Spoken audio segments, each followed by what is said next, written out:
The underground arena in Hong Kong's Kowloon district trembles with anticipation. Two legends stand in opposite corners, their eyes locked across 40 feet of canvas that will soon be stained with sweat and determination. This isn't just another fight. This is the collision of two martial arts philosophies, two generations, two completely different approaches to controlled violence. Olivier Gruner adjusts his stance, the French commando's muscles rippling beneath skin that's seen combat on 3 continents. Across from him, Bolo Young, the man they call the Beast, rolls his massive shoulders, each deltoid looking like it was carved from granite by ancient Chinese stonesmiths.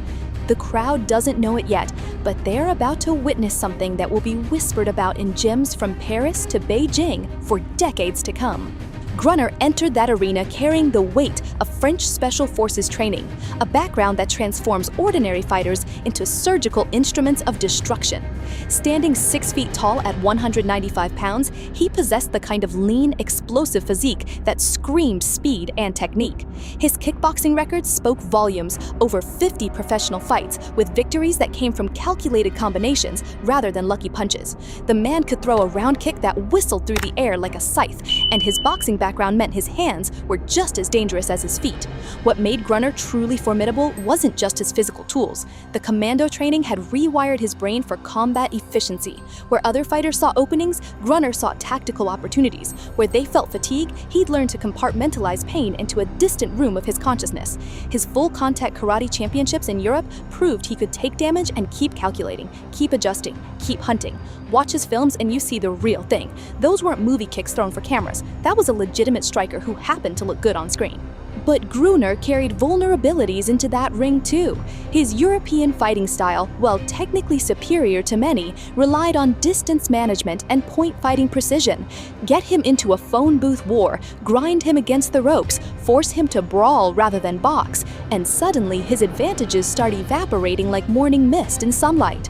His conditioning, though excellent, was built for explosive bursts rather than sustained trench warfare, and for all his commando toughness, he'd never faced anyone quite like what waited across that canvas. Bolo Young represented something ancient and terrible. At 5'6" and 230 pounds of muscle that defied medical explanation, he looked like a supernatural force squeezed into human form. Those arms measured 18 inches around, each one capable of crushing watermelons, or, as he demonstrated in countless demonstrations, snapping baseball bats like kindling. His background in Chinese martial arts ran so deep, it touched philosophy itself. Bodybuilding champion of Hong Kong multiple times, student of traditional kung fu styles that emphasized iron body conditioning and explosive power. The Beast had shared screens with Bruce Lee and Jean-Claude Van Damme, not because he could act, but because his physical presence was so overwhelming that cameras couldn't look away. Those fight scenes in Enter the Dragon and Bloodsport weren't completely choreographed. Lee and Van Damme both spoke later about how Bolo's power was genuine, terrifying, the kind that makes stunt coordinators nervous and insurance agents reach for stronger policies. At 60 years old when this fight happened, he could still perform feats of strength that would hospitalize men half his age. Young's fighting style combined old-school Chinese striking with pure bullying strength. He didn't dance around opponents. He walked through them like a tank rolling over sandbags. His punches came from the ground up, generating force through leg drive and hip rotation in ways that modern fighters often forget. When Bolo hit you, you didn't just feel impact, you felt your ancestors wince. Yet, the Beast had weaknesses too, critical ones that a fighter like Gruner could potentially exploit.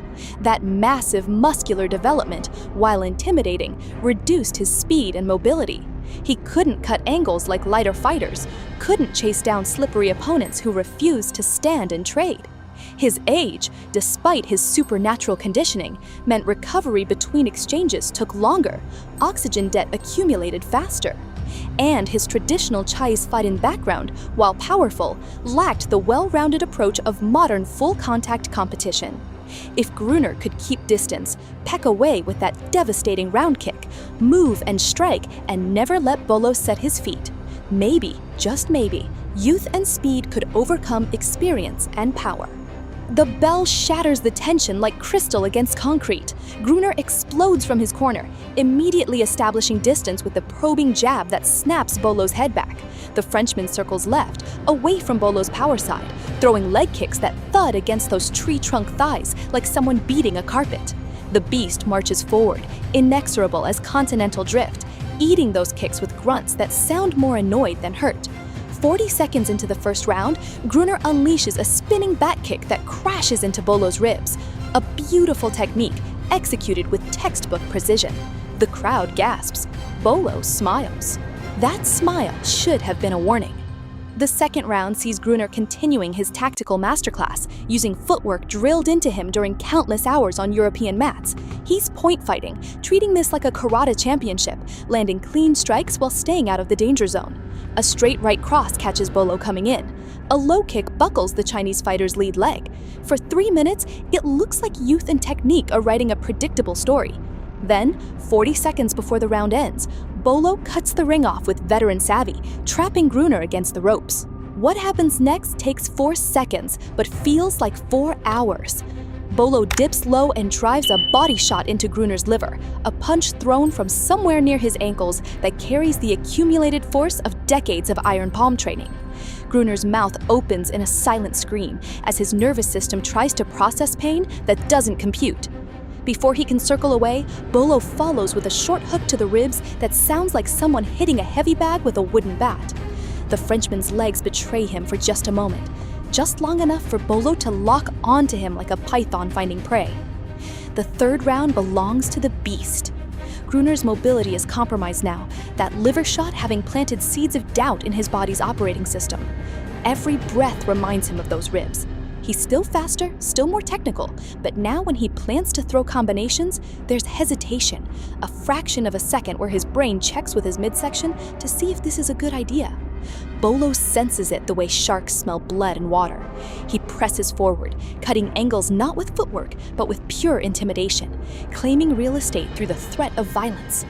A right hand from Bolo misses Gruner's chin by millimeters, the displacement of air enough to flutter the Frenchman's hair. The crowd feels that miss in their collective gut. They know how close they came to seeing this fight end. Gruner fires back with a combination that showcases his superior boxing, a jab, cross, hook sequence that all lands clean, but Bolo's iron body conditioning means those shots, while scoring points, aren't accumulating damage. It's like punching a stone Buddha. The fourth round revealed championship heart. Gruner's game plan was crumbling, his speed-built legs filling with lactic acid, while Bolo's massive frame seemed immune to fatigue. The commando dug deep, mixing kicks and punches in unpredictable rhythms. A question mark kick clipped Bolo's temple. For the first time, the beast looked concerned. But concern and defeat are different countries. Round 5 brought the turning point. Trapped in the corner, Gruner clinched desperately, but Bolo's strength was overwhelming. An 8-inch uppercut detonated like a car crash. Gruner's mouthpiece flew into the third row. The standing 8 count changed everything. Round 6 was warfare. Gruner abandoned caution, throwing everything he had. A straight left dropped Bolo to one knee, the first time ever. The beast rose at 3, his eyes froze in fury. They traded with terrifying intensity, but another crushing body shot buckled Gruner's already damaged ribs. The 7th round was pure survival against accumulated damage. With 90 seconds left, Gruner landed a beautiful combination. Victory seemed possible. Then Bolo unleashed a classical Chinese combination. Left hook to body, right hand to head. Devastating. Final. Gruner slid down the ropes, conscious but finished. The count reached 10 with 5 seconds remaining. Bolo Young won by 7th round technical knockout. Experience and power trumping youth and speed.